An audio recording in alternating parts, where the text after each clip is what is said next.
Amados irmãos e irmãs, o Evangelho de hoje nos apresenta o mais eloquente, o mais expressivo sinal realizado por Jesus. Com este milagre, o evangelista João encerra a primeira sessão do Evangelho dos Sinais. Em outra ocasião aqui, já tive a possibilidade de falar para vocês dos 7 sinais dos quais fala o Evangelho de João. Em Caná, ele transformou água em vinho. Em Cafarnaum, ele curou o filho de um funcionário real. Na piscina de Betesda, ele cura o paralítico. Na colina, às margens da Galileia, ele multiplicou os pães. No lago de Tiberíades, ele anda sobre as águas. Em Siloé, ele cura o cego de nascença. E em Betânia, ele ressuscita Lázaro. Estes não são apenas milagres, são sinais que têm por objetivo mostrar quem é Jesus e despertar a fé daqueles que veem tais sinais. O objetivo desses sinais é mostrar o amor de Jesus, o seu poder, e fazer com que creiamos nele. Pois quem, além de Deus, preste bem atenção nisso, quem, além de Deus, pode transformar um elemento em outro, pode transformar água em vinho, não é truque, é milagre. Quem, além de Deus, pode fazer isso? Quem, além de Deus, pode suspender as leis da natureza? Jesus caminha sobre as águas. A lei da gravidade ali está suspensa. Quem, além de Deus, pode fazer todos esses milagres? A cura do filho do funcionário real, do paralítico, do cego. Ele mostra que tem o poder de transformar a miséria humana, de transformar as situações humanas. Porém, o supremo sinal, o mais eloquente de todos, é exatamente o de hoje: a ressurreição de Lázaro. Ele tira o homem da morte. Este episódio é relevante porque apresenta um tema central para a vida humana. Qual é o tema central? O tema da morte. Pensando nisso, quando preparava essa meditação, me ocorreu que a vida humana é semelhante àquela história contada pelos clássicos latinos, a famosa história da espada de Damocles. Damocles invejava o tirano de Siracusa por ser tão afortunado e por ter tanto poder e prazer. Dionísio, o tirano de Siracusa, na Sicília, segundo a história, ofereceu então a Damocles o seu trono, ficar no seu trono por um dia, ou seja, desfrutar da sua condição afortunada, bem-aventurada. Então, contra aquela história que Damocles esteve ali no trono do tirano de Siracusa, Dionísio, por um dia. Só que ele se deu conta que sobre o trono, sobre sua cabeça, existia uma espada, e que a qualquer momento aquela espada poderia dar um golpe fatal. Então todo o seu entusiasmo pelo poder, pelo prazer que aquele posto dava, se arrefeceu. Esses dias de têm sido colocados, tem sido uma experiência forte, porque é como se tivéssemos consciência de que existe uma espada de Damocles sobre nossas cabeças. Mas a questão não é que a pandemia colocou essa espada sobre nossas cabeças. A questão é que com ela nós nos demos conta de que ela está sobre nossas cabeças, que a nossa vida é por um fio, e qualquer coisa de repente podemos perdê-la, como na espada, no relato da espada de Damocles. Amados irmãos, a nossa vida se encontra sob a espada de Damocles, que pode dar um golpe fatal a qualquer instante. Uma das cenas que é mais tocante no Evangelho de hoje é aquela que registra o momento em que Jesus se depara com a realidade da morte de Lázaro. Está ali com sua irmã, com os amigos, e o texto diz, de modo sintético, muito sintético, sem explicar muito, diz simplesmente: Jesus chorou. Quando alguém, em nome do cristianismo, advoga uma aceitação estoica da morte, uma apatia, uma indiferença diante dessa realidade, aceitar a morte, eu compreendo que essa pessoa não entende nada de cristianismo. Como seria possível ficar indiferente diante da morte? Como é possível ficar indiferente, ter essa apatia diante da morte, ou aceitar a realidade da morte? Só tem um jeito de eu perder o horror diante da realidade da morte: se eu perder o encanto pela realidade da vida. Não é possível simplesmente aceitar estoicamente a morte. Um filósofo existencialista chamado Heidegger ensinou certa vez que a maturidade humana é a aceitação da finitude. Ter o homem maduro, autêntico, a palavra é essa, é aquele que tem consciência que caminha para o nada. Ele usa a expressão alemã, Dasein. Não entendo nada de alemão, porém na filosofia nós aprendemos essa palavra, quer dizer ser para a morte. O homem maduro aceita isso. Eu confesso a vocês que nesse sentido eu não sou maduro. Eu não me adequo a este padrão, porque quanto mais eu mergulho na minha humanidade, mais me dou conta que eu não apenas desejo viver bem, mas eu desejo viver para sempre. Eu não posso sufocar esse desejo. Eu não quero apenas qualidade de vida.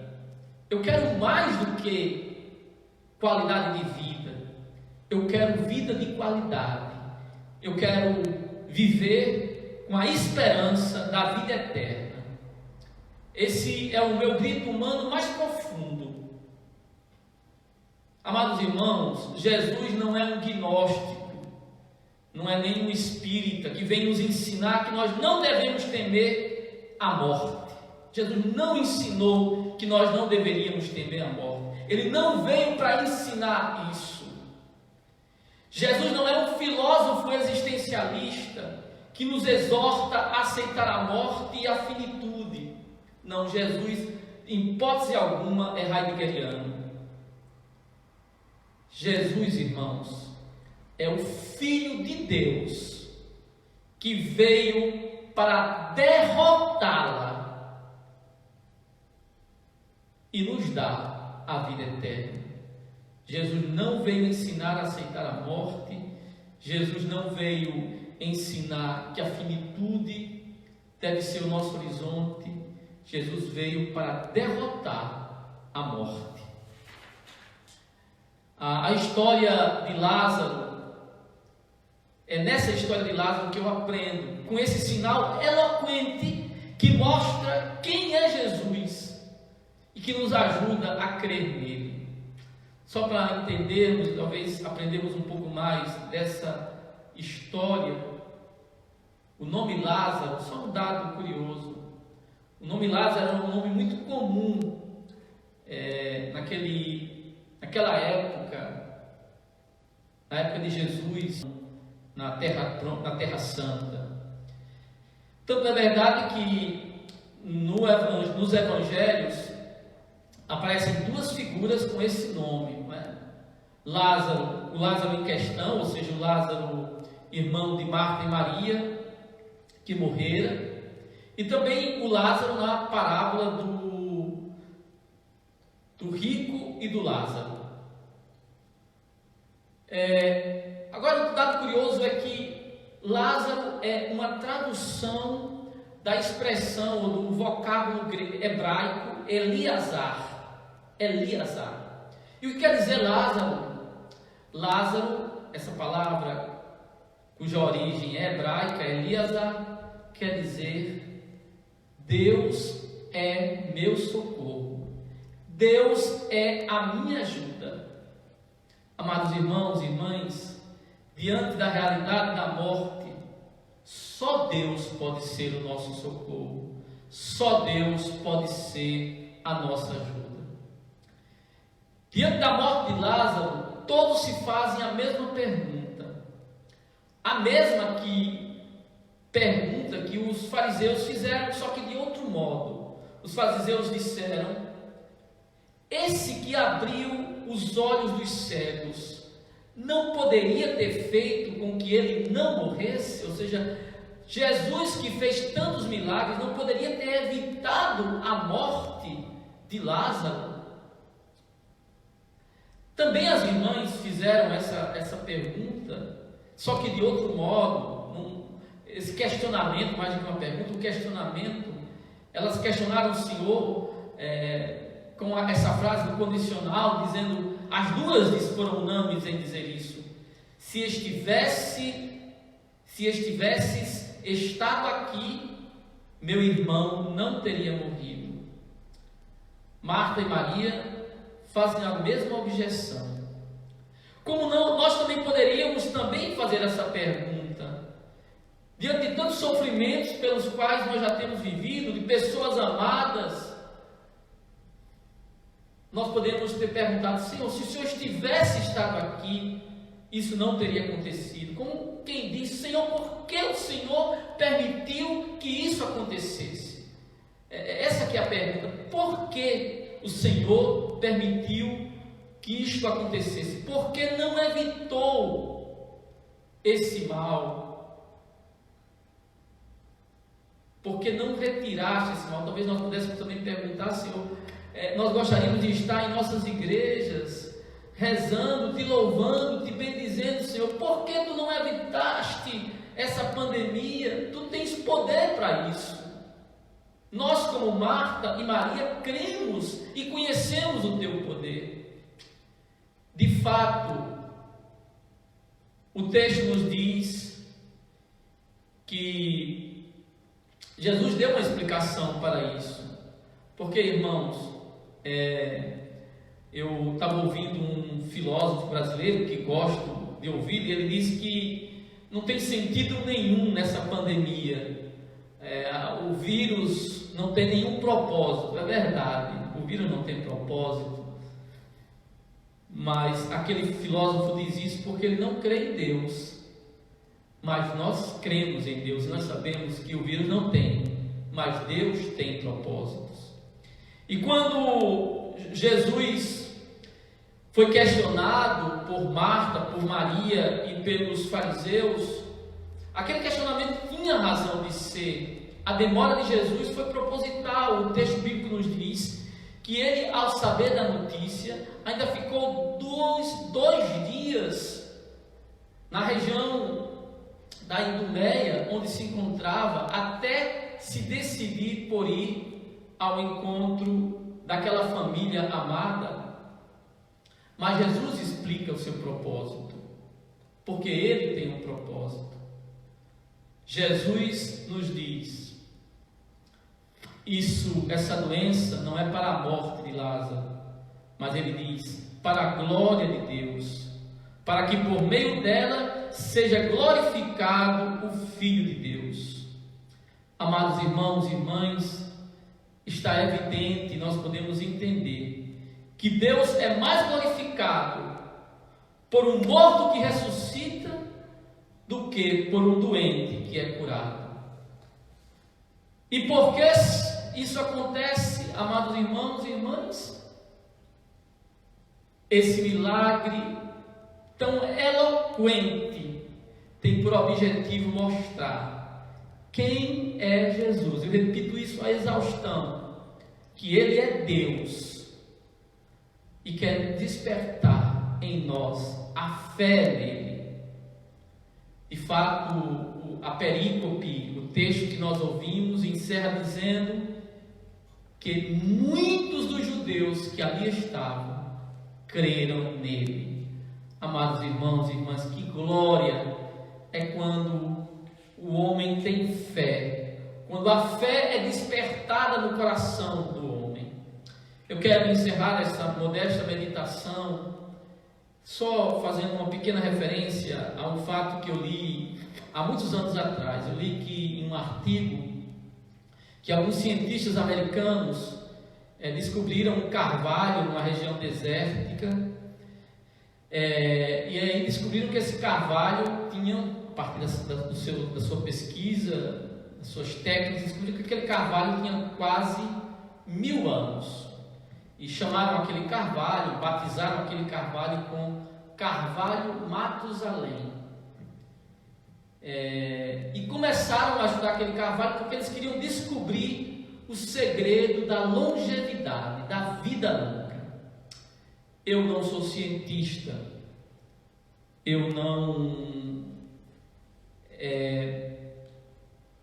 não tenho formação nessa área e não posso dizer o segredo da longevidade, mas eu posso vos dizer o segredo da vida eterna. Lá em João 3,36 diz que o segredo da vida eterna consiste em crer no Filho de Deus. João 3,16 diz: quem crê no Filho tem a vida eterna. Lá em João 6,47 diz: quem crê em mim tem a vida eterna. Este milagre é o mais eloquente, porque nos mostra que nosso grande inimigo, a morte, pode ser derrotada com a fé em Jesus, que disse: eu sou a ressurreição e a vida. Quem crê em mim, ainda que esteja morto, viverá. E todo aquele que vive e crê em mim não morrerá jamais.